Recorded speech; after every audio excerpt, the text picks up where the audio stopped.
이 미친 것! 조상 변혼을 감히 갈아엎어? 올해부터 3년 비 한 방울 없습니다. 별을 그냥 두면 다 굶습니다. 쨍한 마른 하늘 아래 잘 자란 변혼을 제 손으로 갈아엎고 콩만 심은 며느리.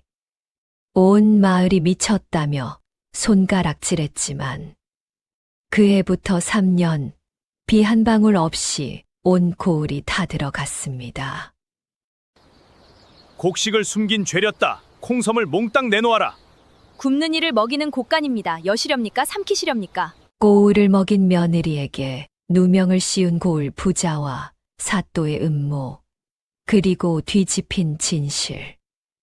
마른 하늘의 재앙을 읽어낸 며느리의 대서사, 지금 시작합니다. 어서 오세요. 놀고 먹는 배짱이 아담입니다. 구독과 좋아요, 따뜻한 댓글 꼭 부탁드려요.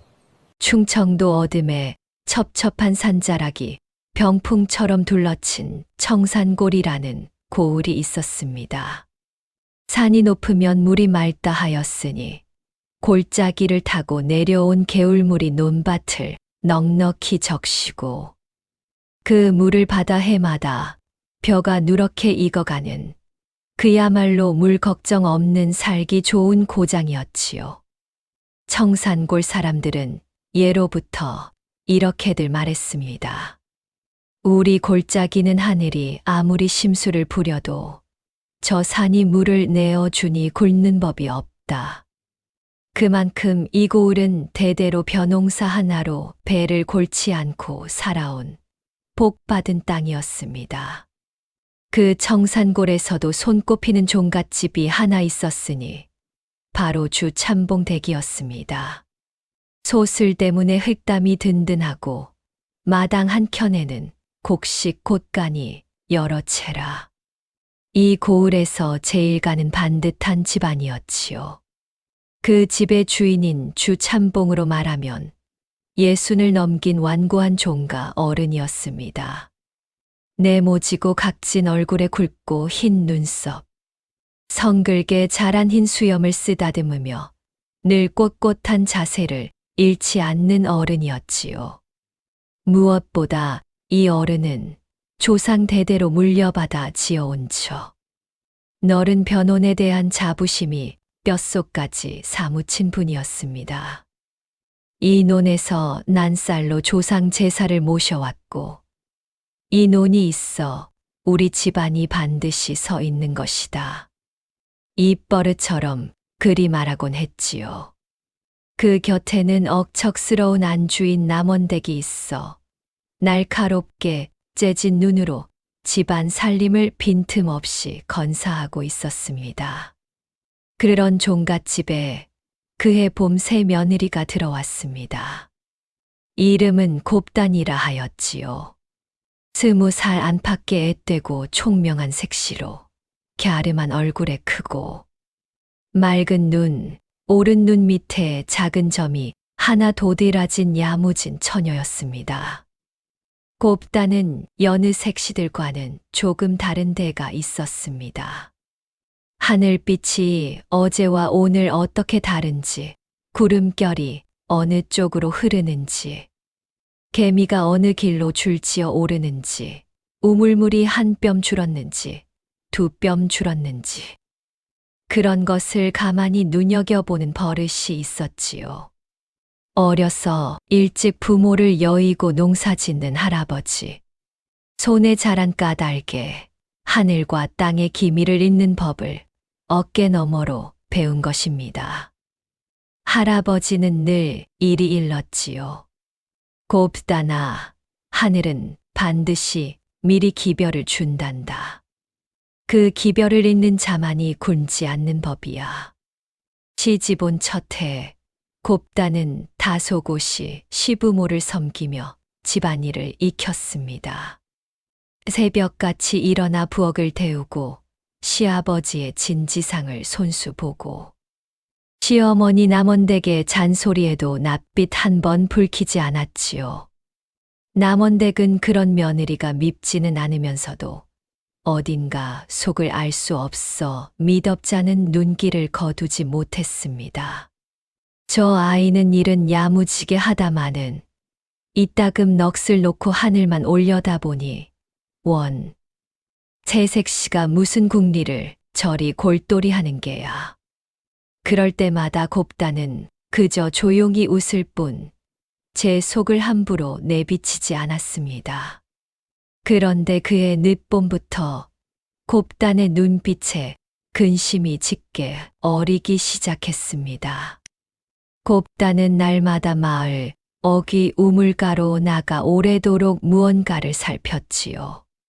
어느 날은 우물 속을 한참 들여다보고 어느 날은 둑을 줄지어 오르는 개미떼를 쪼그려 앉아 지켜보고 또 어느 날은 높다랗게 흩어진 새털구름을 손차양을 하고 올려다보았습니다. 밭에 나가서는 마른 흙 한 줌을 코에 대어 냄새를 맡아보기도 했지요. 살피면 살필수록 곱단의 낯빛은 무겁게 가라앉았습니다. 우물물은 예년 같으면 두레박 줄이 조금만 내려가도 찰랑였는데 그 해엔 줄을 한참 풀어야 겨우 바닥이 닿았지요. 개미들은 낮은 곳을 버리고 높은 두구로만 부지런히 집을 옮기고 흙에서는 촉촉한 물기 냄새 대신 바짝 마른 먼지 냄새만 코를 찔렀습니다. 하늘엔 비를 머금은 먹구름 대신 바짝 마른 새털구름만 자꾸 높이 떠올랐지요.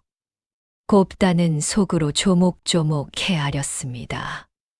우물이 이토록 마르고 개미가 저리 높은 곳으로만 집을 옮기고 흙냄새가 이리 메마르고 구름이 비를 버린 지 오래니 이는 예사 가뭄이 아니다.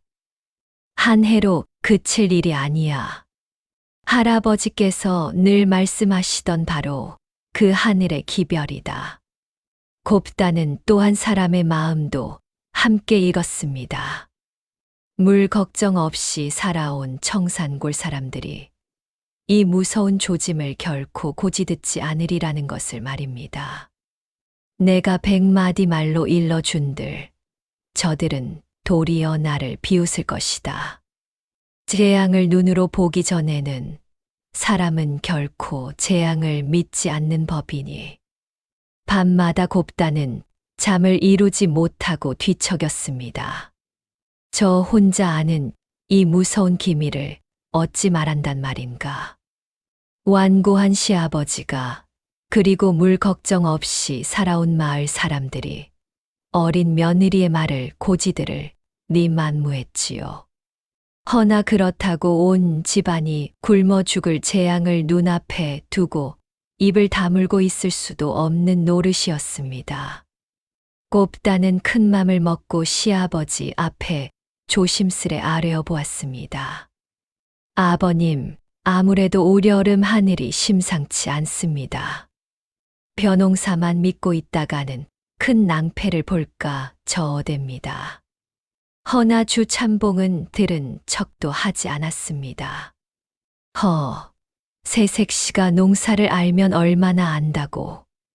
우리 청산골은 하늘이 가물어도 산이 물을 내어주는 땅이야. 쓸데없는 소리 말고 부엌일이나 살펴라. 그 한마디에 곱다는 입을 다물 수밖에 없었습니다. 말로는 도저히 이 어른을 움직일 수 없음을 깨달은 것이지요. 곱다는 시어머니 남원댁에게도 넌지시 마음을 열어 보였습니다. 어머님, 곳간에 묵은 곡식을 함부로 풀지 마시고 물동이며 항아리에 물을 미리 받아두는 것이 어떻겠습니까? 남원댁은 눈살을 찌푸렸지요. 얘가 5, 6월 땡볕에 무슨 겨울 걱정을 하고 있누. 곳간에 나락이 그득한데 별 오두방정을 다 떠는구나. 곱다는 더는 아무 말도 하지 않았습니다. 다만 그날 밤 홀로 부엌 뒤란에 나가 항아리마다 물을 길어다 가만히 채워두고 마른 나물과 곡식을 볕에 말려 시렁 위에 차곡차곡 갈무리하기 시작했지요. 남들이 잠든 사이 곱다는 다가올 3년의 흉년을 홀로 조용히 대비하고 있었던 것입니다.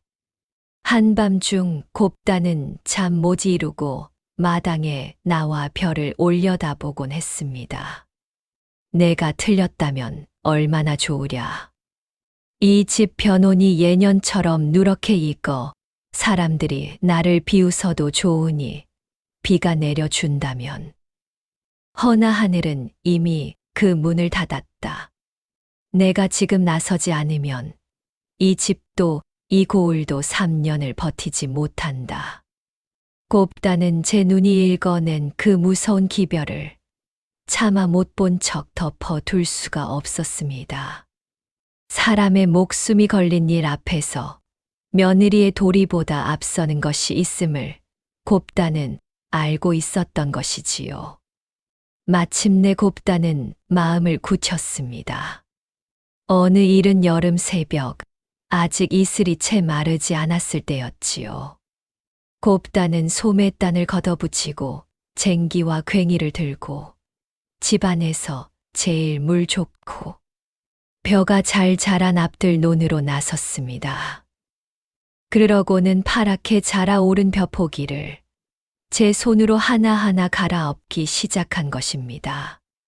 쟁기가 지나갈 때마다 애써 키운 벼가 흙 속에 파묻히고 멀쩡한 논이 시커먼 밭으로 뒤집혔지요. 곱단의 이마에 굵은 땀방울이 맺히고 손바닥이 부르텄지만 그 눈빛만은 서리빨처럼 단단했습니다. 이 광경을 본 마름이 기겁을 하고 안채로 달려갔습니다. 소식을 들은 주 참봉이 버선발로 뛰어나왔지요. 조상 대대로 지어온 그 귀한 변혼이 며느리의 손에 짓뭉개지고 있는 꼴을 본 노인은 눈앞이 아뜩하여 그 자리에 우뚝 멈춰 섰습니다. 이내 얼굴이 시뻘겋게 달아오른 주 참봉이 지팡이로 땅을 쾅쾅 내리치며 벼락같이 호통을 쳤습니다. 내 인연, 이게 지금 무슨 짓이냐? 조상 대대로 지어온 이 변혼을 감히 내년이 갈아엎어 이 집안을 아주 굶겨 죽일 셈이냐? 노인의 흰 수염이 부들부들 떨렸습니다. 마당에 몰려 나온 종들도 남원댁도 넋이 나가 발만 동동 굴렀지요. 남원댁은 며느리의 팔을 붙잡고 울부짖었습니다. 얘야, 내가 정녕 미쳤느냐? 어서 그 괭이를 놓지 못해. 허나 곱다는 괭이를 쥔 손을 놓지 않은 채 물러서지 않고 시아버지를 마주 보았습니다. 그러고는 흔들림 없이 그러나 또렷한 목소리로 아뢰었습니다. 아버님, 올해부터 3년 이 고을에 비 한 방울 내리지 않습니다. 우물이 마르고 개미가 둑을 오르고 구름이 비를 버린 지 오래입니다. 벼로는 이 3년을 넘길 수 없습니다. 다 죽고 다 굶어 죽습니다. 하오나 마른 땅에서도 억세게 뿌리를 내리는 것이 콩이니 저는 이 논에 콩을 심겠습니다. 저를 미쳤다 여기셔도 좋으니 이 한 떼기만은 제게 맡겨 주십시오. 무엇이라 콩, 이 실성한 것이 주참봉은 기가 막혀 말을 잇지 못했습니다. 하늘이 3년을 가문다니 그것을 대체 어느 누가 안단 말인가. 노인의 눈에는 그저 어린 며느리가 무언가에 씌어 정신이 나간 것으로만 보였지요. 당장 그 괭이를 놓지 못할까. 내가 정녕 이 집안을 말아먹으려 작정을 했구나. 오냐, 내 멋대로 해보아라. 허나 콩 한 알이라도 못 거두는 날엔 내가 이 집 며느리 노릇을 어찌하는지 두고 보자. 노인은 그리 내뱉고는 소매를 뿌리치며 돌아섰습니다. 곱다는 그날 시아버지의 노여움을 온몸으로 받아내면서도 끝내 괭이를 놓지 않았습니다. 곱다는 갈아엎은 마른 밭고랑에 콩씨앗을 한 알 한 알 정성껏 심어 나갔습니다. 흙을 다독이는 손길이 어찌나 단단하고 정성스러운지 지켜보던 늙은 마름조차 차마 말리지 못하고 한숨만 내쉬었지요. 며칠에 걸쳐 앞들의 변온이 온통 콩밭으로 바뀌자 이 소문은 삽시간에 온 청산골에 쫙 퍼졌습니다. 마을 사람들이 밭둑으로 구름처럼 몰려들었습니다. 그러고는 갈아엎어진 변온과 그 위에 심긴 콩을 보며 저마다 손가락질을 하고 혀를 찼지요. 저 실성한 것 좀 보게. 멀쩡한 변온을 갈아엎고 콩을 심다니 세상에 저런 미친 짓이 어디 있나. 주 참봉 댁도 이제 망조가 들었구먼. 며느리가 저 지경이니 원. 글쎄 말일세. 물 좋은 청산골에서 가뭄이 웬 말이야. 저 색시가 아주 넋이 나갔구먼. 그 중에서도 입이 걸기로 소문난 덕구 어미가 유독 목청을 높였습니다. 물동이를 인 안악들을 붙들고 침을 튀겨가며 떠들었지요. 아이고, 남의 집 종가 살림이 저 어린 며느리 손에 아주 결단이 나는구먼. 시아버님 속이 오죽할꼬. 저런 며느리는 진작에 내쳐야 하는 게야. 멀쩡한 나락을 뒤엎어 놓았으니 저 집 올겨울에 온 식구가 굶어 죽지 않으면 다행이지. 사람들이 그 말에 맞장구를 치며 곱단을 향해 손가락질을 해댔습니다. 어린 색시 하나가 온 마을의 웃음거리요, 손가락질거리가 된 것입니다. 사람들의 조롱과 삿대질이 소나기처럼 쏟아졌습니다. 허나 곱단은 그 한가운데서 턱을 들고 당당히 섰습니다. 그러고는 메마른 하늘과 벌써부터 물기가 가시기 시작한 논바닥을 손끝으로 가리키며 마을 사람들을 향해 확신에 찬 목소리로 외쳤습니다. 여러분, 웃으실 테면 웃으십시오. 허나 올해부터 3년 이 하늘에서 비가 내리지 않습니다. 벼를 심은 노는 모조리 갈라지고 곡식은 뿌리째 다 죽을 것입니다.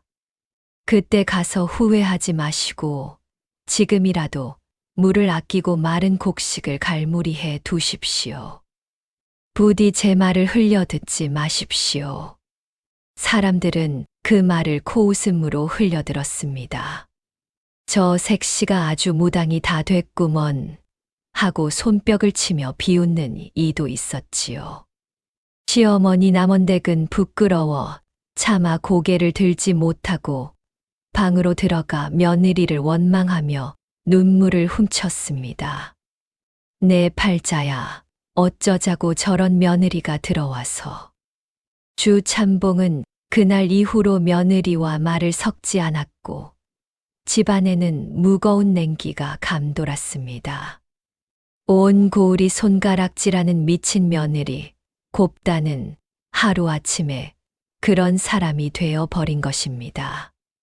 허나 곱다는 그 모진 말들을 묵묵히 견디며 날마다 콩밭에 나가 마른 흙을 북돋우고 여린 콩싹을 정성으로 보살폈습니다. 그런데 참으로 이상한 일이 벌어지기 시작했습니다.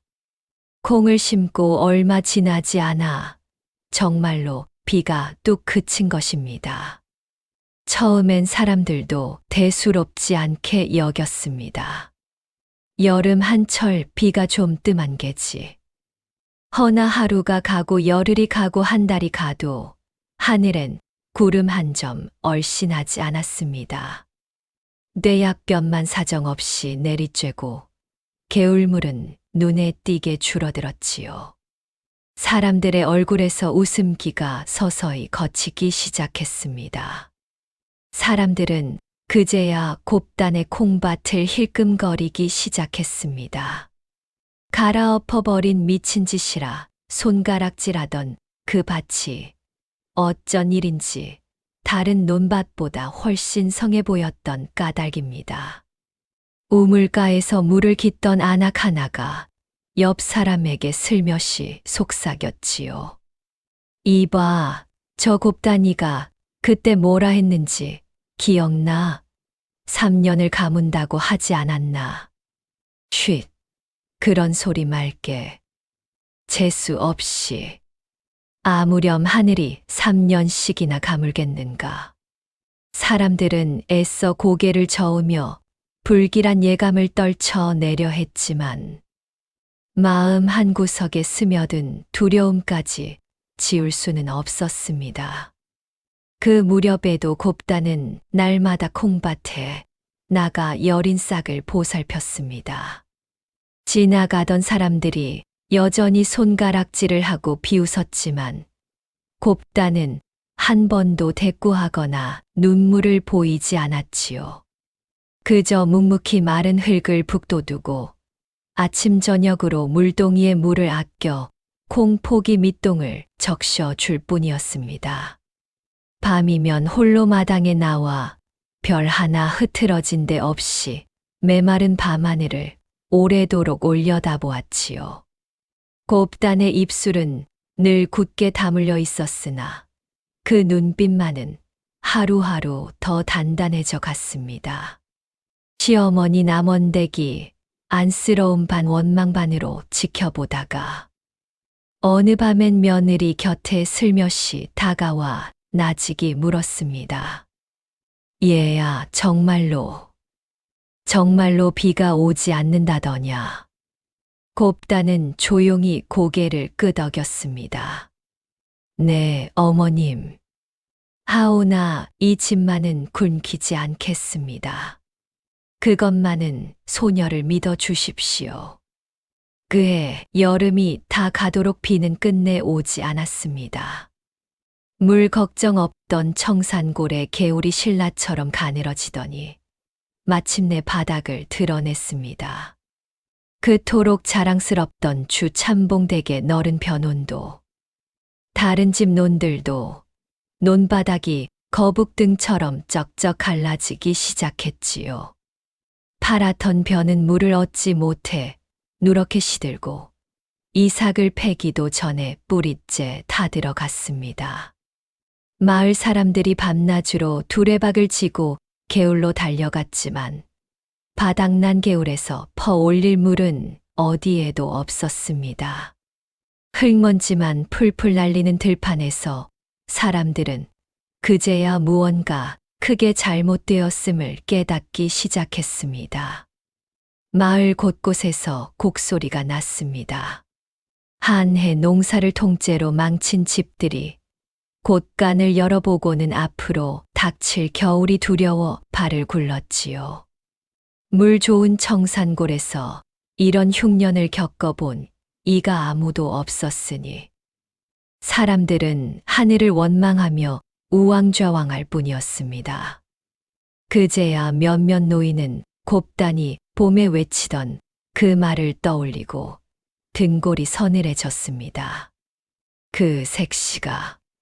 그 색시가 진작에 다 말하지 않았던가.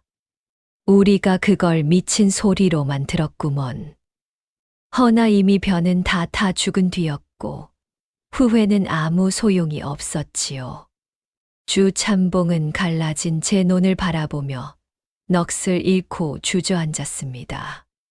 조상 대대로 물려받은 그 자랑스러운 벼논이 한 해 만에 쩍쩍 갈라진 죽음의 땅으로 변해버린 것입니다. 노인의 가슴이 무너져 내렸지요. 어찌 이런 일이 우리 청산골에 이런 가뭄이 들다니. 그런데 그 삭막한 들녘 한가운데 오직 한 떼기 곱단이 벼를 갈아엎고 콩을 심은 그 밭만은 어찌 된 일인지 마른 땅에서도 억세게 푸른 잎을 무성히 올리고 있었습니다. 콩은 물이 적어도 깊이 뿌리를 뻗어 스스로 견디는 곡식이었지요. 온 들녘이 잿빛으로 타들어가는데 곱단의 콩밭만은 홀로 싱그러운 초록빛으로 넘실거렸습니다. 곱단은 그 콩잎을 손으로 가만히 쓸어보며 남몰래 옅은 안도의 숨을 내쉬었습니다. 아직 안심하기엔 일렀지만 적어도 이 집 식솔들이 굶어 죽는 일만은 막을 수 있게 된 것입니다. 마을 사람들이 술렁이기 시작했습니다. 저것 좀 보게. 미쳤다던 곱단내 콩이 저 혼자 저리 푸르지 않은가. 그럼 그 색시가 정말로 이 가뭄을 미리 알았단 말인가. 조롱하던 잎들이 하나둘 다물어지고 그 자리엔 놀라움과 두려움이 스며들기 시작했지요. 어제까지 미친 며느리라 손가락질하던 그 눈길들이 이제는 곱단의 푸른 콩밭을 홀린 듯 바라보게 된 것입니다. 주 참봉과 남원댁도 차마 며느리를 마주 볼 낯이 없어 그저 먼 발치에서 그 푸른 밭을 바라볼 따름이었습니다. 그 첫해 가을, 곱단의 콩밭에서는 제법 실한 콩이 여물었습니다. 온 들녘이 쭉정이 하나 건지지 못하고 잿빛으로 말라 죽은 그 해, 오직 그 한 떼기에서만 콩깍지가 통통하게 익어갔지요. 곱단은 그 콩을 한 알도 함부로 하지 않고 알들이 거두어 이듬해 심을 씨앗과 겨우내 먹을 양식으로 정갈하게 갈무리했습니다. 주 참봉은 그 콩섬을 곳간에 들이며 처음으로 며느리에게 아무 말도 못하고 헛기침만 했습니다. 노여움과 부끄러움과 그리고 어렴풋한 두려움이 뒤섞인 복잡한 눈빛이었지요. 남원댁은 밤에 홀로 며느리의 손을 잡고 나직이 물었습니다. 얘야, 너는 대체 그 모진 흉년을 어찌 미리 알았더냐? 곱단은 그저 조용히 웃으며 대답했습니다. 하늘이 미리 기별을 주었을 뿐입니다, 어머님. 저는 그저 그 기별을 읽었을 따름이지요. 허나 첫 해는 그저 시작에 지나지 않았습니다. 이듬해에도 그 다음 해에도 비는 오지 않았습니다. 가뭄은 곱단이 내다본 그대로 3년을 기약하고 이 땅에 눌러앉을 참이었지요. 그리고 온 고을이 타들어갈수록 홀로 푸른 곱단의 콩밭은 청산골 사람들에게 마지막 희망이자 동시에 무사람의 눈독을 한 몸에 받는 위태로운 보물이 되어 가고 있었습니다. 허나 세상 일이란 참으로 알 수 없는 것이었습니다. 곱단의 콩이 마른 땅에서 홀로 푸르러 갈수록 그 탐스러운 콩과 기름진 땅을 노리는 탐욕스러운 눈이 소리 없이 이 집으로 다가들고 있었으니 말입니다. 온 고을이 굶주릴 3년 대가뭄이 어느 누구에게는 재앙이었으되 또 어느 누구에게는 남의 것을 통째로 집어삼킬 더 없이 좋은 기회이기도 했던 것입니다. 그러던 어느 평화로운 저녁의 일이었습니다. 곱단이 시아버지 사랑방에 저녁상을 올리러 가다가 방 안에서 새어나오는 낯선 목소리에 문득 걸음을 멈췄습니다. 시아버지 주참봉이 처음 보는 웬 사내와 은밀히 목소리를 낮춰 무언가를 주고받고 있었던 것입니다. 곱단은 무심코 문 앞에 섰다가 그 사내가 흘리는 말 한 자락을 듣고는 그만 얼굴이 굳어버렸습니다.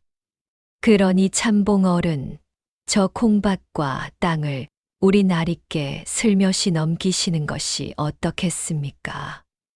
값은 후하게 쳐드리지요. 어차피 저 미친 며느리가 요행으로 거둔 콩 아닙니까? 저런 것을 끼고 있어 봐야 훗날 큰 화만 부를 뿐입니다. 어른께서도 조상 변혼을 갈아엎은 그 며느리가 곱게 보이지는 않으실 텐데요.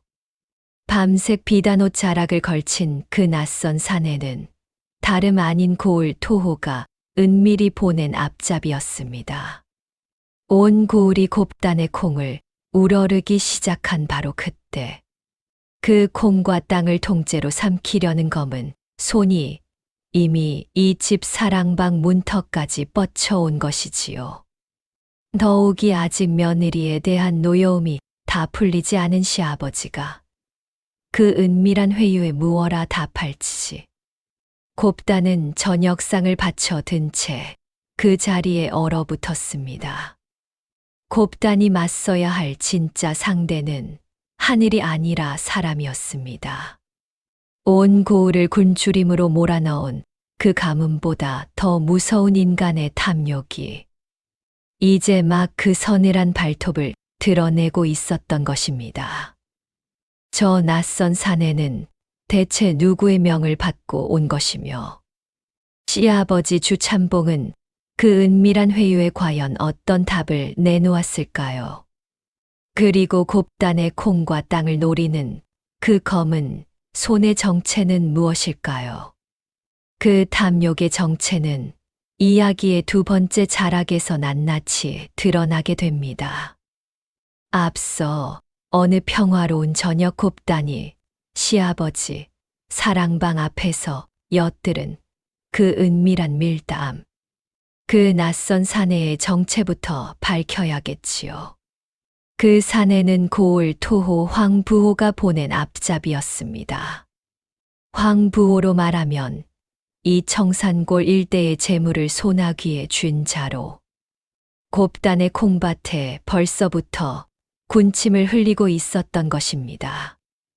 다행히 그날 밤 주참봉은 아무리 며느리가 미덥잖아도 조상 대대로 물려온 땅을 함부로 남에게 넘길 수는 없다며 그 회유를 물리쳤습니다.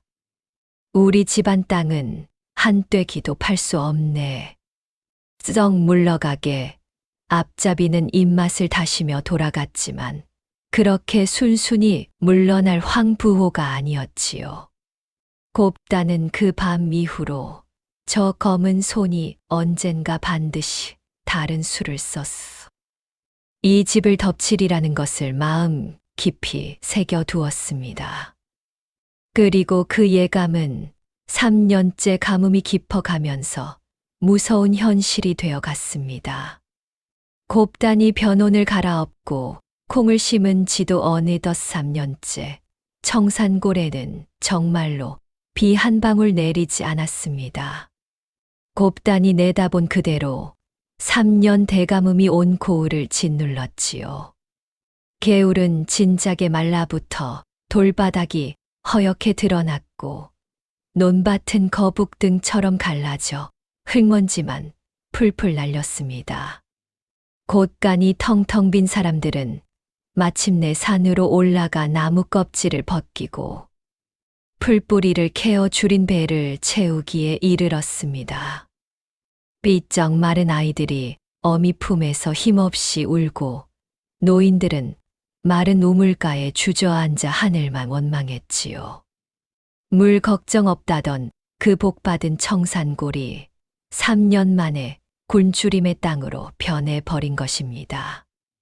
고을 어기 늙은 느티나무 아래에는 굴다 못해 길바닥에 주저앉은 사람들이 하루가 다르게 늘어갔습니다. 저지 말라 우는 갓난쟁이를 안고 어쩔 줄 모르는 젊은 아낙 며칠째. 물 한 모금으로 버틴 늙은 부부, 부황이 들어 얼굴이 누렇게 뜬 아이들. 그 참상은 차마 눈 뜨고 보기 어려웠지요. 지난날 우물가에서 곱단을 미쳤다. 손가락질하던 아낙들도 이제는 제 자식 입에 넣을 것이 없어 하늘을 우러러 눈물만 흘렸습니다. 3년 대가뭄은 그렇게 청산골 사람들의 마지막 자존심까지 말려버렸습니다. 그런데 그 잿빛 들녘 한가운데 오직 곱단의 콩밭만은 3년째 대풍이었습니다. 마른 땅에 깊이 뿌리 내린 콩은 해마다 실한 콩깍지를 주렁주렁 매달았고 곱단은 그것을 알뜰히 거두어 곳간 가득 콩섬을 쌓아두었지요. 곱단이 여문 콩깍지를 한 아름 안고 야무진 미소를 지을 때면 지나던 마을 사람들이 그 콩밭을 넋 놓고 바라보았습니다. 온 고을이 굶어 죽어가는 마당에 그 집 곳간에만 곡식이 그득했으니 말입니다. 지난 3년 곱단은 그 콩밭에 온 정성을 쏟았습니다. 첫 해에 거둔 콩을 한 알도 허투루 하지 않고 이듬해 씨앗으로 심고 그것을 또 불려 3년째인 밭을 몇 배로 넓혔지요. 새벽이면 이슬을 밟으며 밭에 나가 김을 메고 마른 흙에 두엄을 넣어 기운을 돋우고 벌레를 손으로 잡아냈습니다. 시아버지 주참봉도 남원댁도 이제는 아무 말 없이 며느리를 도와 콩밭에 나섰습니다. 3년 전 미친 짓이라 손가락질했던 그 밭이 이제는 온 집안을 먹여 살리는 생명줄이 되었으니 말입니다. 주참봉은 콩깍지를 거두며 이따금 혼잣말처럼 중얼거렸지요. 내가 저 아이를 몰라도 한참을 몰랐구나. 조상 변혼만 붙들고 앉아 정작 이 집을 살릴 눈은 며느리에게 있었던 것을. 곱단은 그 콩을 저 혼자 배불리 먹고 있을 사람이 아니었습니다. 어느 날 아침 곱단은 시아버지 주참봉 앞에 나아가 조용히 아뢰었습니다. 아버님, 곳간을 열고자 합니다. 저 굶주리는 이웃들을 두고 우리만 배를 채운다면 이 곳간의 콩이 무슨 소용이겠습니까? 부디 허락하여 주십시오. 주참봉은 한동안 말이 없었습니다. 지난 3년 미친 며느리라 몰아세웠던 제 부끄러움이 사무쳤던 게지요. 이윽고 노인은 흰 수염을 쓰다듬으며 무겁게 고개를 끄덕였습니다. 그리하여라. 내 뜻대로 하여라. 이 늙은 것이 그동안 너를 몰라도 너무 몰랐구나. 곱단은 곳간을 활짝 열었습니다. 그러고는 큰 가마솥을 마당에 내걸어 김이 무럭무럭 나는 콩죽을 쑤어 굶주린 마을 사람들에게 아낌없이 나누어 주었지요. 소문을 들은 사람들이 사방에서 몰려들었습니다. 며칠을 굶은 노인이 콩죽 한 그릇에 눈물을 쏟고 뼈만 남은 아이가 허겁지겁 죽을 떠먹는 모습에 곱단은 제 손으로 연신 죽을 퍼 담으며 따뜻이 일렀습니다. 천천히 드세요. 아직 곳간에 콩이 넉넉하니 굶는 이가 없도록 하겠습니다. 온기가 사라졌던 청산골에 그 콩죽 가마솥 하나로 다시 사람 사는 온기가 돌기 시작했습니다. 그 가마솥 앞에는 지난날 밭둑에서 곱단을 미쳤다 손가락질하던 덕구, 어미도 있었습니다.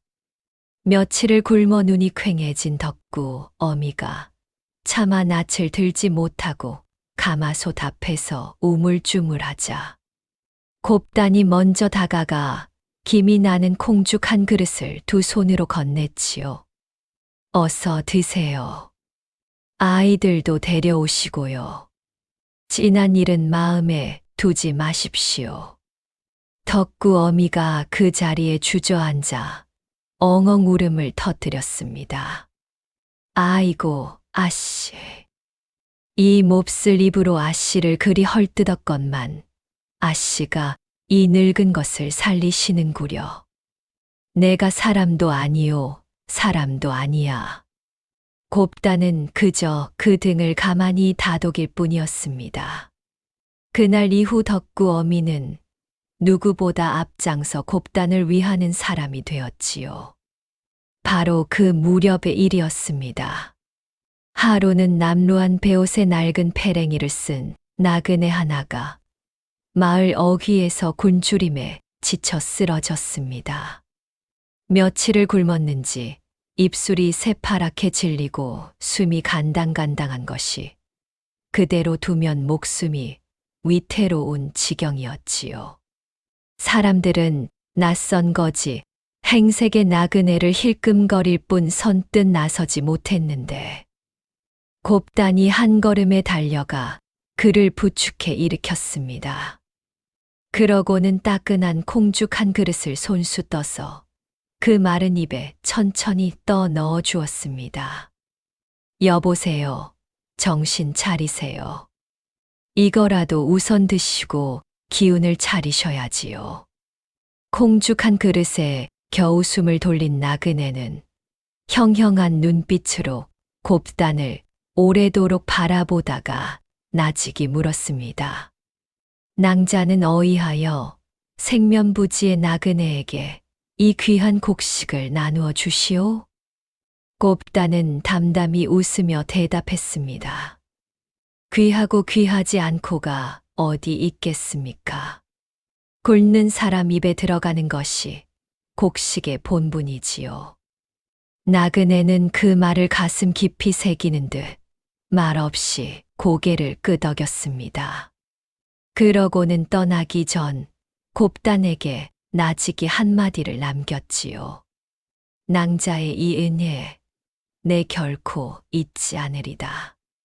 혹여 훗날 낭자에게 위태로운 일이 닥치거든 저 뒷산 성황당에 붉은 헝겊 한 조각을 메어 두시오. 그러면 반드시 이 나그네가 낭자를 도우러 오리다. 곱단은 그 말을 예사로 흘려듣지 않고 마음 한켠에 조용히 담아두었습니다.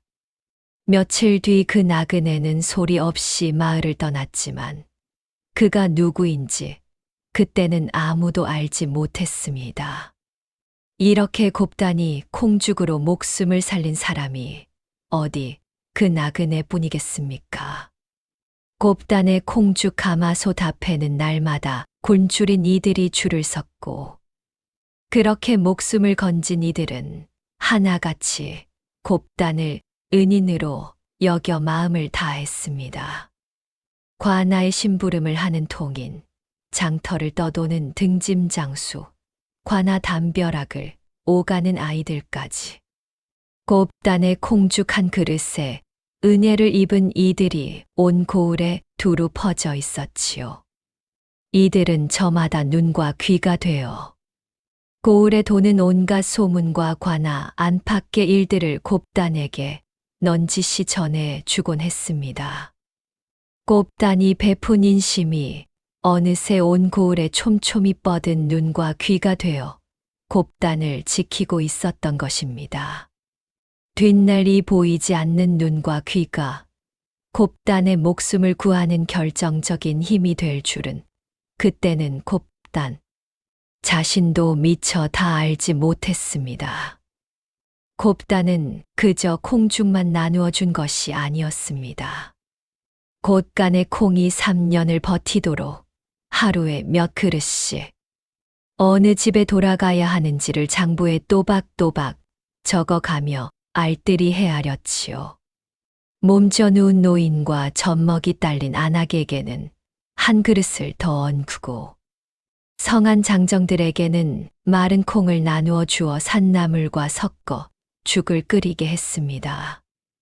노한 이듬해 심을 씨앗 콩만은 따로 갈무리해 가뭄이 끝나면 온 고을이 다시 농사를 지을 미천으로 삼게 했지요. 사람들은 그 빈틈없는 살림 솜씨에 혀를 내둘렀습니다. 저 색시는 그저 마음만 고운 게 아니라 샘이 밝고 앞을 내다볼 줄 아는구먼. 참으로 예사 사람이 아니야. 3년 전 미친 며느리라 손가락질하던 그 입에서 이제는 감탄이 흘러나왔습니다. 콩죽을 얻어먹은 마을 사람들은 이제 곱단이라면 허리를 굽혀 절을 했습니다. 지난날 미친 며느리라 손가락질하던 그 입들이 이제는 곱단을 살아있는 부처라 칭송했지요. 공죽을 받은 노인들이 곱단의 손을 붙잡고 눈물로 절을 하면 곱단은 겸허히 그들을 일으켜 세웠습니다. 이러지 마세요. 사람이 사람을 먹이는 것은 당연한 도리일 뿐입니다. 온 고을의 신망이 그 집으로 쏠렸습니다. 시아버지 주참봉과 시어머니 남원댁은 이제 며느리 앞에서 고개를 들지 못했습니다. 남원댁이 며느리의 손을 잡고 눈물로 사죄했지요. 얘야, 이 어미가 너를 그리 구박했건만 내가 이 집을, 아니 이 온 고을을 살렸구나. 참으로 면목이 없다. 곱단은 시어머니의 손을 마주 잡으며 조용히 웃을 뿐이었습니다. 주참봉도 며느리를 사랑채로 불러 흰 수염을 쓸며 무겁게 입을 열었습니다. 곱단아, 지난날 이 시애비가 내게 모진 말을 퍼부은 것을 부디 잊어다오. 조상 변혼을 갈아엎었다 노발대발했던 이 늙은이가 이제 와 보니 네, 그 눈이야말로 이 집안의 가장 큰 보배였구나. 앞으로 이 집 살림은 내 뜻대로 하여라. 곱단은 자리에서 일어나 시아버지께 큰 절을 올렸습니다. 황공하옵니다, 아버님. 소녀, 이 집안의 며느리로서 도리를 다할 뿐입니다. 그 화목한 정경에 곁에서 지켜보던 종들까지 코끝이 시큰해졌지요. 허나 세상 이치가 그러하듯 남의 것이 넉넉해지면 그것을 탐하는 자가 반드시 생기는 법이었습니다. 그 무렵 청산골 너머 고갯마루에서 한 사내가 곱단의 콩밭을 개슴츠레 내려다보고 있었습니다. 바로 이 고을의 재물을 소나기에 쥔 토호 황부호였지요. 밤색 비단 두루마기에 손가락마다 굵은 금가락지를 낀 그 자는 살집. 두툼한 얼굴에 개슴츠레 처진 눈으로 접부채를 탁탁 치며 음흉하게 중얼거렸습니다. 저 콩 좀 보게. 온 고을이 굶어 자빠지는 판에 저 집만 곳간이 그득하다. 저 콩과 저 땅. 저것이 다 내 것이 되어야겠구나. 곁에 선 마름 억쇠가 몽둥이를 세워주며 험상궂게 이를 드러냈습니다. 날이 분부만 내리십시오. 아녀자 하나쯤이야 소인이 단숨에 짓밟아 놓겠습니다요. 황부호로 말하면 이 청산골 일대의 논밭 절반을 제 것으로 끌어준 고을 제1의 재물꾼이었습니다. 흉년이 들면 헐값에 남의 땅을 사들이고 급한 사람에게 곡식을 구워주고는 몇 곱절로 되받아 내는 것이 그자의 수법이었지요. 지리난 3년 황부호는 굶주린 사람들의 땅 문서를 헐값에 긁어모아 배를 불려왔습니다. 그런데 유독 주참봉 댁만은 곱단의 콩 덕분에 굶지도 않고 도리어 온 고을의 인심까지 얻으니 그자의 눈에는 그 콩밭이 눈의 가시이자 군침 도는 먹잇감이었던 것입니다. 저 계집만 치워버리면 저 땅과 저 곳간이 다 내 것이라. 황부호는 그렇게 벼르고 별렀습니다. 며칠 뒤 황부호가 부하들을 거느리고 주참봉댁 곳간 앞에 들이닥쳤습니다. 그러고는 부채로 곳간을 가리키며 곱단을 향해 얼굴을 바짝 들이밀고 몰아세웠지요. 내 인연 잘 들어라. 온 고을이 굶어 죽는 이 흉년에 곡식을 이만치 쟁여두었으니 이는 필시 나라를 속이고 곡식을 몰래 숨긴 죄렸다다. 게다가 내까지 다녀자가 무슨 수로 이 많은 곡식을 거두었겠느냐. 냉큼 땅 문서와 콩섬을 몽땅 내놓아라. 그러면 은닉죄만은 눈 감아 주마. 우락부락한 억쇠가 몽둥이를 들고 뒤에 버티고 서니 그 서슬의 종들이 벌벌 떨었습니다. 허나 곱다는 조금도 물러서지 않았습니다. 턱을 들어 황부호를 똑바로 마주 보고는 카랑카랑한 목소리로 되받았지요. 날이 이 곳간은 곡식을 숨긴 곳간이 아니라 굶는 고우를 먹인 곳간입니다. 이 콩은 제가 3년 전 변온을 갈아엎어 가꾼 것이요. 지금도 날마다 가마솥을 걸어 줄인 이웃을 먹이고 있습니다.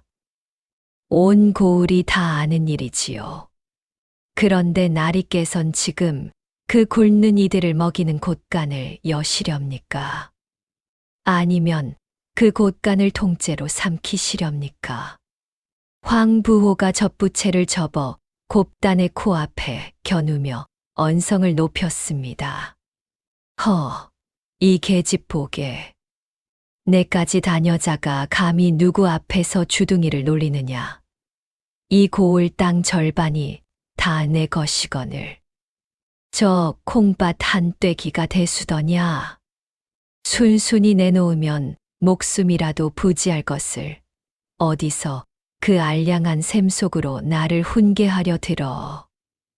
곱다는 그 삿대질 앞에서도 눈 하나 깜짝하지 않았습니다. 나리께서 이 고을 땅 절반을 주셨다면 그 절반이 어찌 나리 손에 들어갔는지도 온 고을이 압니다. 굶는 이의 땅 문서를 헐값에 거두고 급한 이에게 곡식을 구워주고 몇 곱절로 뜯어내신 것이 아닙니까? 저는 그 길을 걷지 않았습니다. 이 콩은 제 두 손이 마른 땅에서 일군 것이니 나리께서 아무리 겁을 주셔도 내어 드릴 수 없습니다. 곱단의 졸이 있는 항변에 황부호는 잠시 말문이 막혔습니다. 마당에 몰려선 마을 사람들도 웅성거렸지요. 옳소, 저 콩죽으로 우리가 다 살아났는데 은닉이라니 그게 무슨 말이오. 무사람의 눈이 무서웠던지. 황부호는 그날은 이를 갈며 물러갈 수밖에 없었습니다. 오냐, 아녀자가 제법 주둥이를 놀리는구나. 어디 두고 보자. 내년이 언제까지 그 콩섬을 끌어안고 있는지. 그 자는 부채를 접으며 서늘한 눈빛으로 곱단을 노려보고는 돌아섰습니다. 돌아서는 황부호의 등 뒤로 마을 안악 하나가 용기를 내어 소리쳤습니다. 날이 부끄러운 줄 아세요. 저 콩죽으로 우리 아이가 살았단 말입니다. 그러자 여기저기서 사람들이 웅성거리며 곱단의 편을 들었지요. 옳소, 저 아씨가 우리 은인이요. 은인의 곳간을 털려 하다니. 하늘이 무섭지도 않소. 황부호는 걸음을 멈추고 서늘하게 돌아보았습니다. 허나 무사람의 성난 눈길이 무서웠던지 그 자는 이를 부드득 갈며 부하들을 데리고 물러갔습니다. 물러가면서도 곱단을 향해 나직이 내뱉었지요.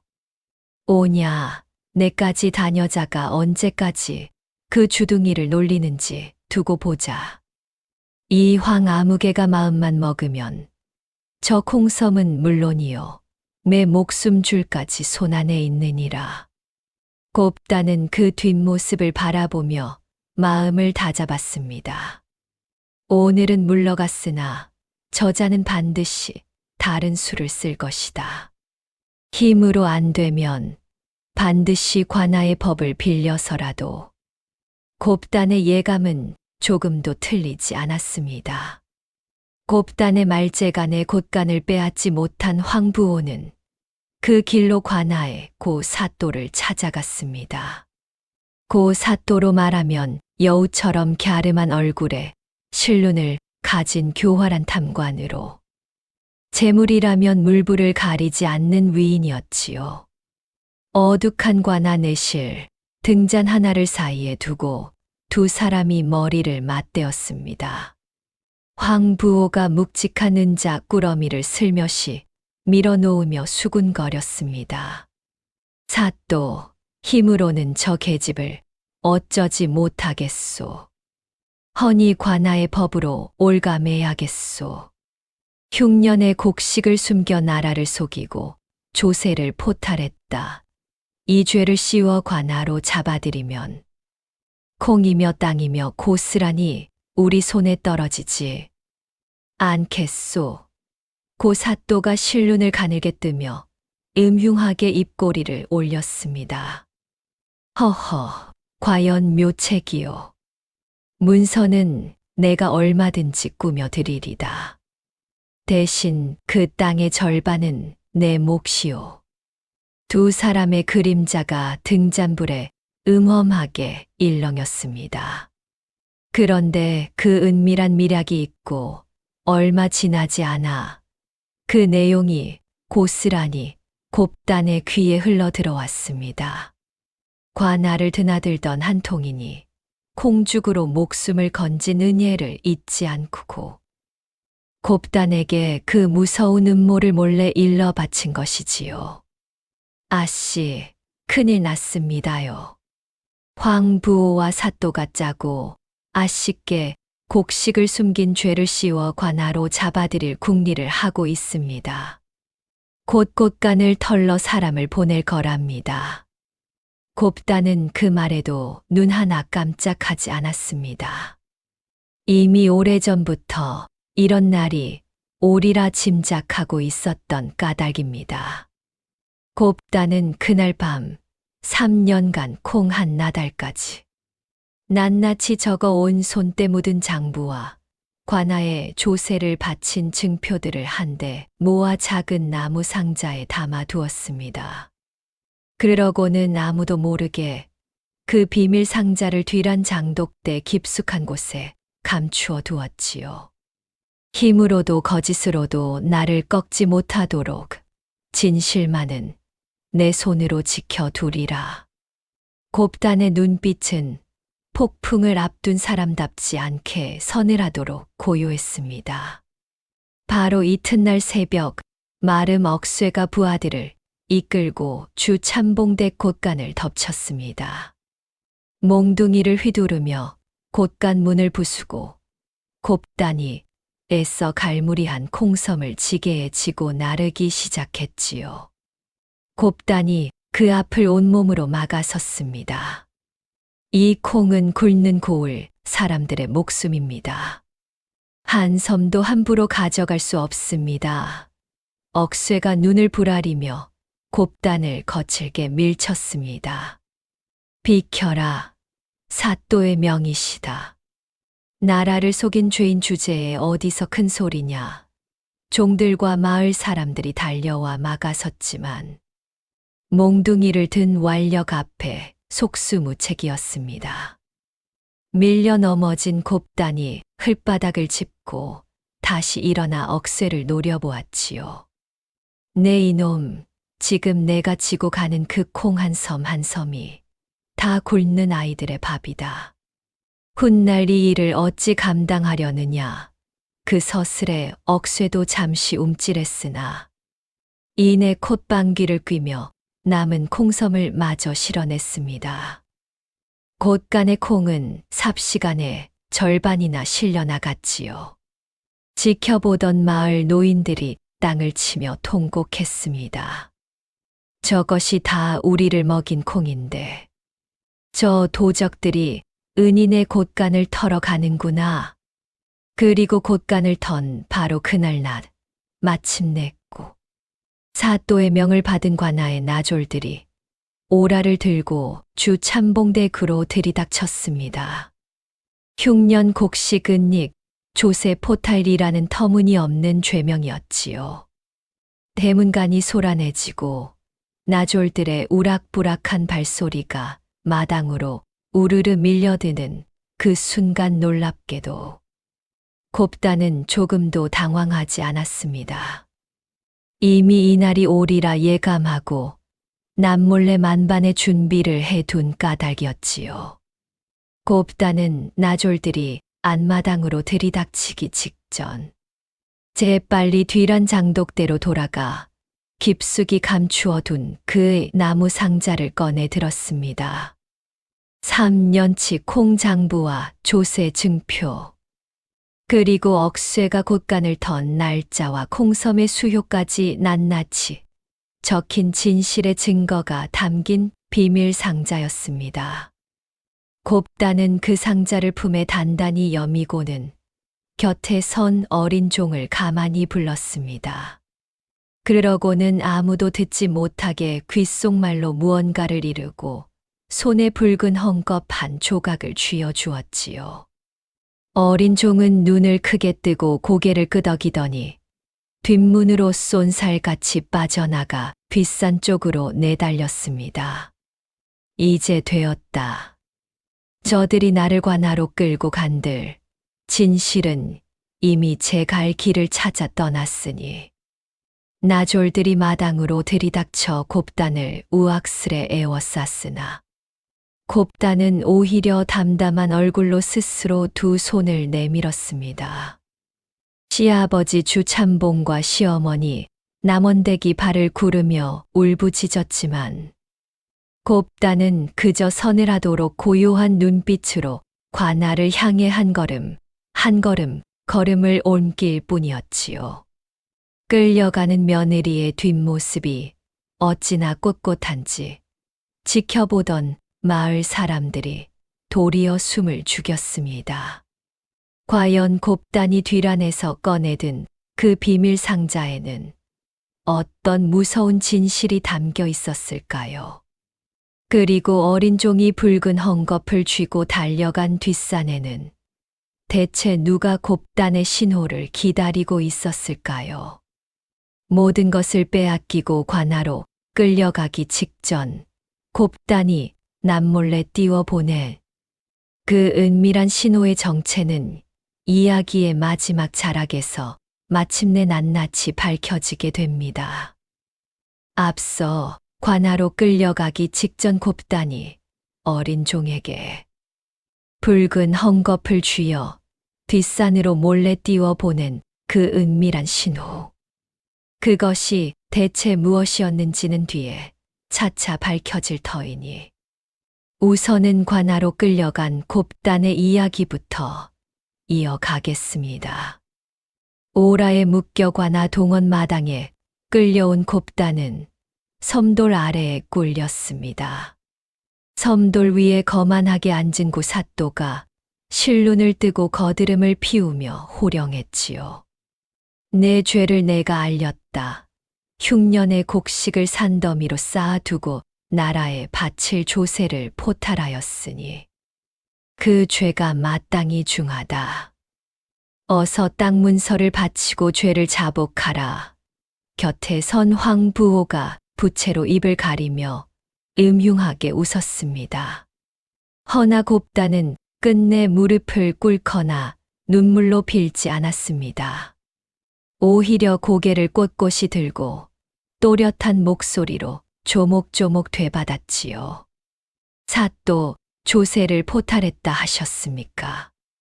이 곱단은 3년 흉년 내내 관아에 바칠 몫을 한 톨도 어긴 적이 없습니다. 은닉이라 하셨습니까? 저 콩은 온 고을을 먹인 콩이요. 마을 사람 300일 그 증인입니다. 대체 무슨 근거로 저를 죄인이라 하십니까? 그 죄목을 적은 문서를 이 자리에서 보여주십시오. 고 사또의 얼굴이 일순 굳었습니다.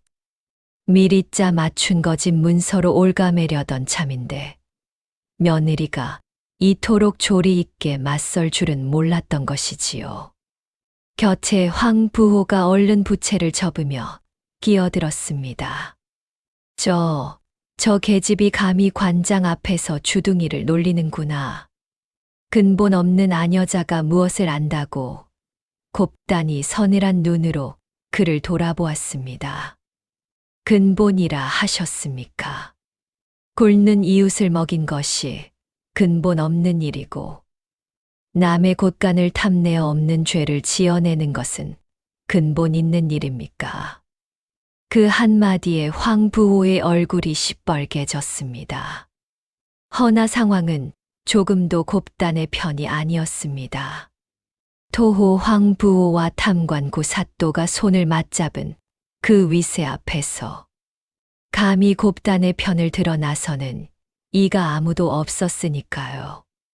오히려 관아에서 흘린 곡식을 숨긴 죄인이라는 소문에 사람들의 마음마저 어지러이 흔들리고 있었습니다.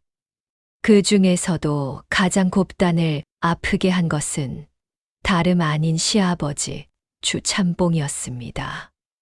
마당 한켠으로 곱단을 불러 세운 노인이 흔들리는 눈으로 며느리를 추궁했지요. 곱단아, 이 아비에게 바른대로 말해다오. 그 많은 콩을 정녕 내 힘만으로 거둔 것이냐. 관아에서 하는 말이 내가 나라 곡식을 몰래 빼돌렸다 하니 이 늙은 아비가 대체 무엇을 믿어야 한단 말이냐. 3년 전 며느리를 미쳤다 몰아세웠던 그 완고한 마음이 이번엔 며느리를 의심하는 쪽으로 기울었던 것입니다. 곱단은 그 말에 가슴이 미어졌습니다. 온 고을을 먹이고도 도리어 죄인으로 몰린 것도 서러운데 하늘같이 섬겨온 시아버지마저 저를 의심하니 말입니다. 3년 전 변혼을 갈아엎던 그날부터 오늘까지 곱단이 견뎌온 그 모진 세월이 한꺼번에 밀려드는 듯 했지요. 허나 곱단은 끝내 울지 않았습니다. 다만 상처받았으나 결연한 얼굴로 시아버지를 똑바로 마주보며 나지기 아뢰었지요. 아버님, 소녀 3년 전 변혼을 갈아엎던 그날에도 이 집을 살리고자 했고 꽃간을 열던 그날에도 이 고을을 살리고자 했습니다. 소녀가 무엇을 빼돌렸는지, 무엇을 나누었는지 여기 이 장부의 콩 한 나달까지 다 적혀 있습니다. 아버님께서는 저 사람들의 소문을 믿으시렵니까? 아니면 3년을 곁에서 지켜본 며느리의 두 손을 믿으시렵니까? 그 말에 주참봉은 차마 대꾸하지 못하고 흰 수염만 부들부들 떨었습니다. 동원 마당에는 어느새 구경꾼이 구름처럼 몰려들었으나 누구 하나 선뜻 곱단의 편에서 소리치지 못했습니다. 토호와 사또의 서슬이 두려웠던 것이지요. 곱단의 콩죽을 얻어먹고 목숨을 건진 이들조차 제 앞가림이 급해 슬금슬금 등을 돌렸습니다. 저러다 온 집안이 화를 입는 게 아닌가. 괜히 나섰다간 우리까지 엮일라. 어제까지 곱단을 살아있는 부처라 우러르던 그 입들이 오늘은 약속이나 한듯 입을 다물어 버린 것입니다. 우물가에서 곱단의 콩죽을 제일 먼저 얻어먹었던 늙은 아낙 하나는 차마 그 광경을 볼 수 없어 고개를 돌리고 눈물만 훔쳤습니다. 아이고, 저 은인을 내가 나서야 하는데 이 늙은 것이 겁이 나서. 그러나 끝내 발이 떨어지지 않았지요. 경틀 곁에 홀로 남겨진 곱단은 뙤약볕 아래 오롯이 외톨이가 되었습니다. 300명을 먹인 은인이 정작 제가 위태로운 순간엔 홀로 버려진 것입니다. 흙먼지 이는 마당 한가운데 곱단은 그러나 고개를 떨구지 않았습니다. 오히려 등을 곧게 펴고 다가올 순간을 조용히 기다렸지요. 저를 지켜줄 것은 사람들의 동정이 아니라 제 손에 쥔 진실 한 권임을 알고 있었기 때문입니다. 바로 그 고립의 순간을 놓칠세라 황부호가 부채를 붙이며 느긋이 다가왔습니다. 승리를 확신한 그자의 얼굴엔 음흉한 웃음이 번들거렸지요. 허허, 이제 좀 정신이 드느냐. 그 잘난 콩이며 땅이며 곧 다 내 것이 될 터인데 진작에 순순히 내놓았으면 이 고생은 안 했을 것을. 근본 없는 것이 괜한 고집을 부려서는. 그러고는 곱단의 귓가에 대고 나직이 조롱했습니다. 여봐라, 아녀자가 아무리 발버둥쳐 본들 관아의 법을 어찌 이기겠느냐. 곱게 손도장이나 찍고 물러가거라. 허나 곱단은 그 조롱에도 눈 하나 깜짝하지 않았습니다. 오히려 서늘한 눈빛으로 황부호를 마주보며 서서히 자리에서 일어섰지요. 그러고는 관아까지 품에 지녀온 그 비밀 상자를 열어 안에 든 손대 묻은 장부를 두 손으로 높이 펼쳐 들고 카랑카랑한 목소리로 온 마당이 쩌렁쩌렁 울리도록 외쳤습니다. 사또, 그리고 여기 계신 고을 사람들, 모두 이 장부를 보십시오. 여기 3년 동안 제가 거둔 콩이 나달 하나까지 적혀 있고, 언제 누구에게 몇 그릇의 콩죽을 나누었는지, 굶는 이 300명을 먹인 날짜가 하루도 빠짐없이 적혀 있습니다. 또한 3년 흉년 내내 관아에 바친 조세가 한 톨도 어김없이 여기 적혀 있습니다. 그런데도 은닉이라니요. 조세 포탈이라니요. 곱다는 펼친 장부를 고사또와 황부호의 코앞에 들이밀며 한 걸음 한 걸음 다가섰습니다. 두 사람이 당황하여 저도 모르게 뒷걸음질을 쳤지요.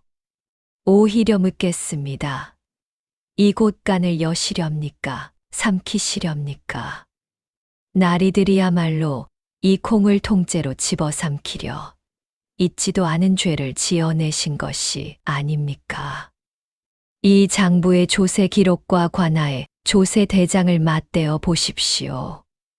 어느 쪽이 거짓이고 어느 쪽이 참인지 이 자리에서 낱낱이 드러날 것입니다. 곱단의 카랑카랑한 폭로에 동원 마당이 물을 끼얹은 듯 조용해졌습니다. 고 사또의 얼굴이 흑빛으로 변하고 황부호는 부채를 쥔 손을 부들부들 떨었지요. 미리짜 맞춘 거짓 문서로 올가매려던 계략이 며느리의 손바닥만 한 장부, 한 권 앞에서 와르르 무너지려 하고 있었던 것입니다. 곱단은 거기서 멈추지 않았습니다. 장부를 넘겨 또 한 대목을 짚으며 이번엔 황부호를 똑바로 겨누었지요. 게다가 날이 지난 새벽 마름 억쇠를 시켜 제 곳간을 부수고 콩스무섬을 강제로 실어 가셨지요. 그 콩섬을 어디로 옮기셨습니까? 이 마당에 그 콩섬을 나른 억쇠와 부하들이 다 있는데 어디 아니라 하실 수 있으십니까? 억쇠가 흠칫 놀라 슬금슬금 뒷걸음질을 쳤습니다. 지켜보던 마을 사람들의 눈빛이 점점 달라지기 시작했지요. 그제야 몇몇이 웅성거렸습니다. 맞아. 내가 그 콩섬 실어 가는 걸 두 눈으로 봤어. 저 색시말이 다 옳구먼. 고 사또의 이마에 굵은 땀방울이 맺혔습니다. 고 사또가 다급히 소리쳤습니다. 저 계집의 장부가 다 무슨 소용이냐. 제가 제멋대로 적은 낙서를 어찌 믿는단 말이냐. 여봐라, 어서 저 요망한 계집의 입을 막지 못할까.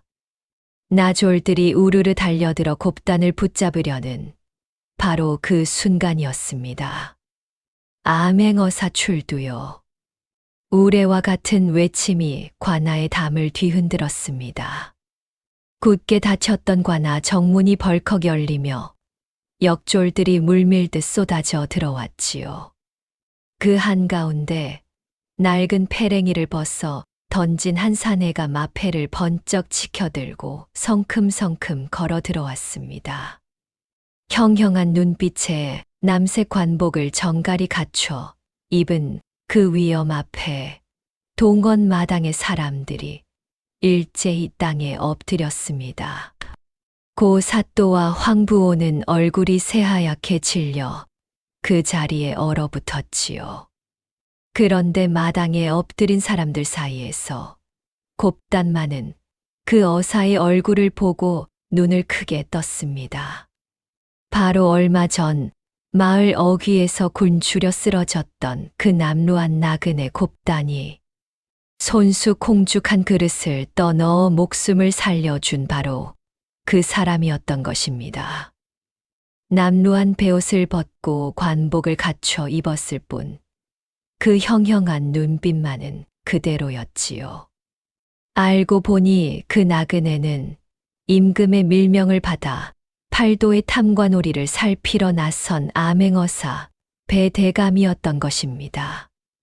남루한 행색으로 청산골에 잠입해 민심을 살피던 그가 하필 곱단의 콩죽한 그릇에 목숨을 건졌으니 이것이야말로 뿌린 인심이 되돌아온 것이 아니고 무엇이겠습니까?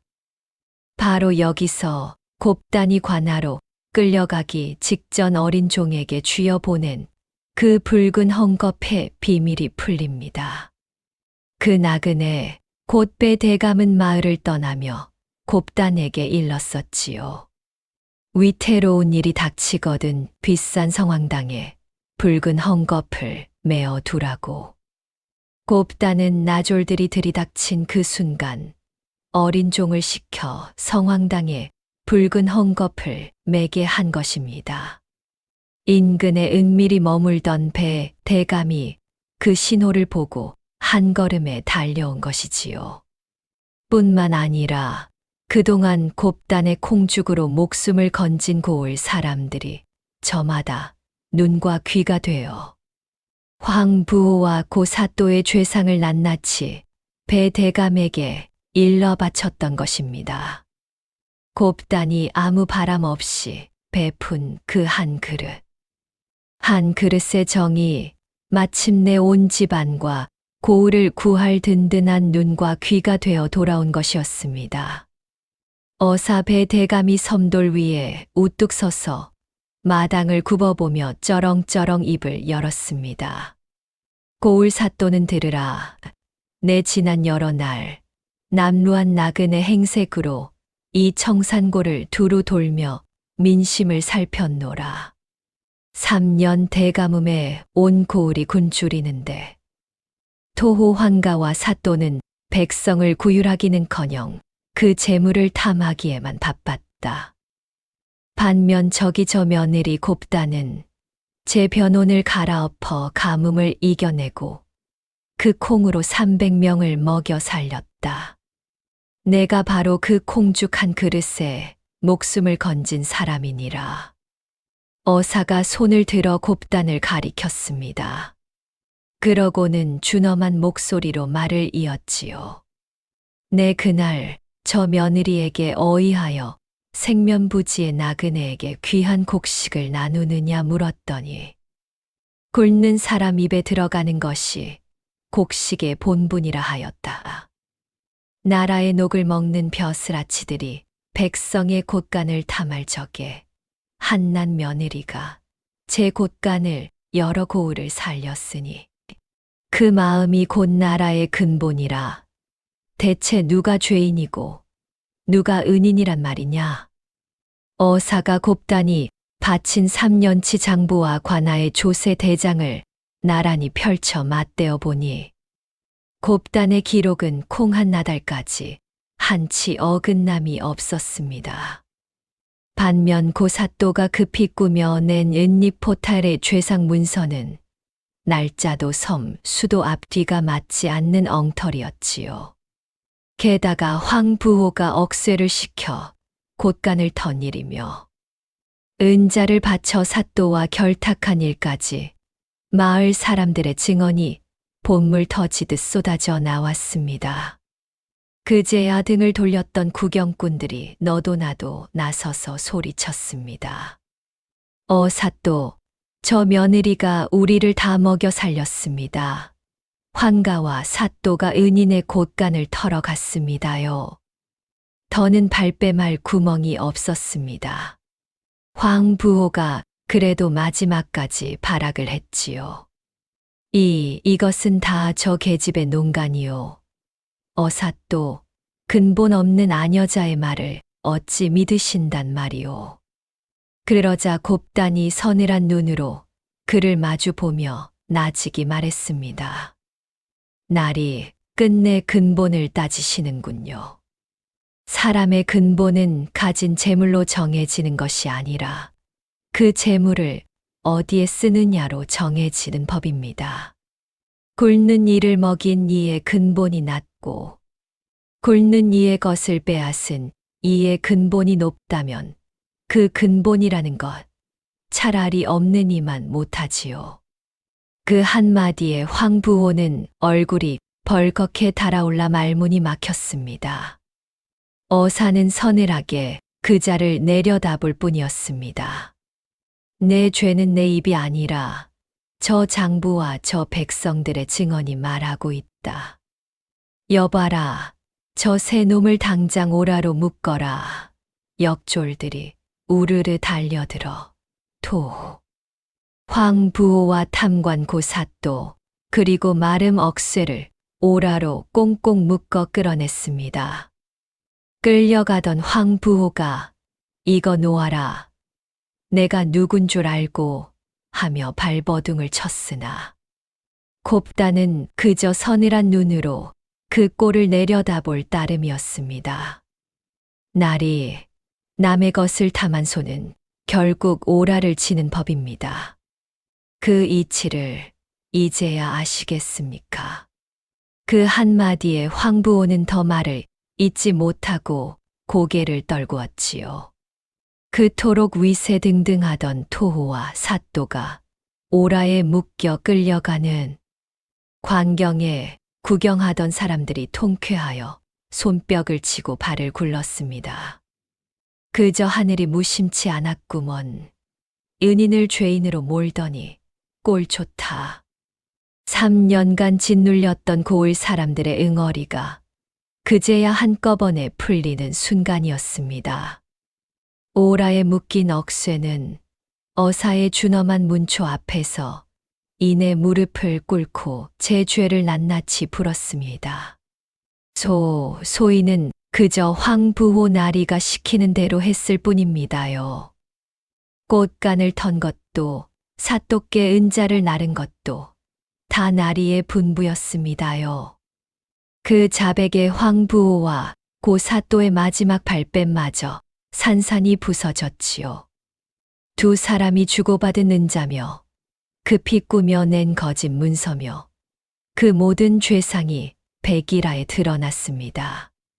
고 사또는 백성을 저버리고 재물을 탐한 죄로 그 자리에서 파직되어 무거운 벌을 받았고 황 부호는 굵는 고을에서 남의 땅과 곡식을 강탈하고 관장과 결탁한 죄로 재산을 몽땅 몰수당하고 옥에 갇혔습니다. 억쇠를 비롯한 수하들도 줄줄이 엮여 벌을 받았지요. 억쇠가 실어갔던 콩섬은 티끌 하나 없이 고스란히 주 참봉대 곳간으로 되돌아왔고 황 부호가 3년간 헐값에 긁어 모았던 고을 사람들의 땅 문서도 낱낱이 제 주인에게 돌아갔습니다. 오랜 세월 토호와 탐관에게 짓눌렸던 청산골에 비로소 볕이 들기 시작한 것입니다. 이 놀라운 소식은 삽시간에 온 청산골에 퍼졌습니다. 위태로운 순간 곱단에게 등을 돌렸던 사람들은 부끄러워 차마 고개를 들지 못했지요. 특히 우물가에서 눈물만 훔치던 그 늙은 안악은 부랴부랴 달려와 곱단 앞에 넙죽 엎드려 빌었습니다. 아이고, 아씨. 이 늙은 것이 아씨 덕에 목숨을 건지고도 정작 아씨가 위태로울 땐 겁이 나서 등을 돌렸습니다. 이 몹쓸 것을 부디 용서해 주십시오. 곱단은 그런 안악을 조용히 일으켜 세우며 엷은 미소로 이렇게 말했습니다. 괜찮습니다, 할머니. 겁이 나는 것은 사람의 마음이지요. 그 마음을 어찌 탓하겠습니까? 다만 앞으로는 어려운 이웃을 보거든 오늘의 이 마음을 기억해 주십시오. 그거면 됩니다. 그 너그러운 말에 등을 돌렸던 사람들이 모두 고개를 숙이고 눈시울을 붉혔습니다. 모든 일이 끝난 뒤 시아버지 주참봉이 며느리 앞으로 다가섰습니다. 그러고는 그토록 완고하고 꼿꼿하던 종가의 어른이 무사람이 지켜보는 관아 마당 한복판에서 며느리 앞에 털썩 무릎을 꿇었습니다. 긴 수염을 부들부들 떨며 노인은 며느리를 향해 깊이 고개를 숙였지요. 곱단아, 이 못난 시애비를 용서해 다오. 3년 전엔 조상 변혼만 붙들고 너를 미쳤다 몰아세우고 오늘은 저 간악한 자들의 말에 흘려 너를 의심까지 했구나. 내가 이 집을 살리고 이 고을을 살리고 이 늙은이의 어두운 눈까지 뜨게 해 주었건만 이 시애비가 무슨 낯으로 너를 보겠느냐. 곱단이 깜짝 놀라 얼른 시아버지를 부축해 일으키려 했으나 노인은 한사코 고개를 들지 못했습니다. 곁에 있던 시어머니 남원댁도 며느리의 손을 부여잡고 그 자리에 주저앉아 흐느꼈습니다. 얘야, 참으로 장하다. 이 어미가 너를 며느리로 얻은 것이 이 집안의 가장 큰 복이었구나. 지난날 너를 구박한 이 어미를 부디 용서해 다오. 곱단은 그제야 참았던 눈물을 살포시 지으며 두 어른의 손을 마주 잡았습니다. 아닙니다. 아버님, 어머님. 제 말을 끝내 믿어주신 그 마음이 저를 여기까지 오게 했습니다. 주참봉이 목이 메어 물었습니다. 허나 곱단아, 어이하여 진작에 이 모든 뜻을 우리에게 소상히 말하지 않았더냐. 그랬다면 이 아비가 너를 그리 의심하지도 않았을 것을. 곱단은 조용히 고개를 저었습니다. 아버님, 하늘의 기밀한 말로 아무리 아뢰어도 믿기 어려운 법입니다. 100마디 말보다 한 떼기 콩밭이, 한 떼기 콩밭보다 한 권의 장부가 더 큰 힘을 냅니다. 저는 그저 때가 무르익어 진실이 스스로 말할 그날을 기다렸을 뿐이지요. 그 깊은 뜻에 주참봉은 다시 한번 며느리 앞에 고개를 숙였습니다. 그 뒤로 청산골에도 마침내 단비가 내렸습니다. 3년 대가뭄이 곱단의 예언대로 꼭 3년 만에 물러가고 메마른 논밭이 다시 촉촉이 젖어들었지요. 곱단은 갈무리해 둔 씨앗 콩을 온 고을 사람들에게 골고루 나누어 주어 다시 농사를 지을 미천으로 삼게 했습니다. 되찾은 재산으로 주참봉댁 살림은 예전보다 몇 곱절로 번성했으나 곱단은 그 재물을 저 혼자 끌어주지 않았습니다. 흉년의 황부호에게 헐값으로 땅을 빼앗겼던 이웃들에게 그 땅을 도로 찾아주고 병들고 늙어 농사지을 힘이 없는 집에는 씨앗과 양식을 나누어 주었지요. 곱단이 베푼 인심은 다시 인심을 낳아 그 집 대문 앞에는 은혜를 갚겠다며 찾아오는 이가 줄을 이었습니다. 온 고을이 곱단을 어머니처럼 우러르고 따랐습니다. 이듬해 가을, 콩섬이 그득한 주참봉댁 마당에서는 온 고을이 모인 큰 잔치가 벌어졌습니다. 다시 물이 돌아온 논에서는 벼가 누렇게 익고 밭에서는 콩이 주렁주렁 여물었지요. 오랜만에 배불리 먹게 된 마을. 사람들이 곱단을 가운데 두고 둘러앉아 지난 3년의 고생을 웃음으로 되새겼습니다. 그때 우리가 저 색시를 미쳤다 손가락질했으니 참으로 눈이 어두웠지 뭔가. 미친 게 아니라 우리보다 하늘을 먼저 익은 게지. 아무렴 은인이고 말고. 저마다 곱단을 칭송하는 소리가 마당 가득 넘쳤습니다. 곱단은 그저 겸손히 웃으며 이웃들에게 손수 빚은 콩 음식을 나누어 돌렸지요. 지난날 곱단을 가장 모질게 헐뜯던 덕구 어미가 이제는 누구보다 큰 소리로 곱단을 자랑했습니다. 우리 아씨가 어떤 분인 줄 아시오? 하늘을 읽고 사람을 살리고 그 간악한 토호와 사또까지 제 손으로 잡아낸 분이라오. 그 말에 온 마당이 웃음과 박수로 들썩였습니다. 한편 곱단을 죽음의 문턱에서 구해낸 어사배 대감도 떠나기 전 곱단을 따로 불러 치하했습니다. 낭자의 그 콩죽한 그릇이 입에 아무개의 목숨을 살렸고 낭자의 그 장부한 권이 온 고을의 억울함을 풀었소. 내 조정에 돌아가 낭자의 갸륵한 행실을 반드시 임금께 아뢰리다. 곱단은 공손히 고개를 숙였지요. 과분한 말씀이옵니다. 소녀는 그저 사람의 도리를 다했을 뿐입니다. 훗날 그 이야기가 임금의 귀에까지 닿아 곱단의 집안에는 나라에서 내린 정갈한 표창이 이르렀다 합니다. 하늘의 기미를 읽어 재앙을 이겨내고 그 슬기와 인심으로 온 고을을 살려낸 며느리. 곱단의 이야기는 그렇게 청산골에 두고두고 전해 내려왔습니다.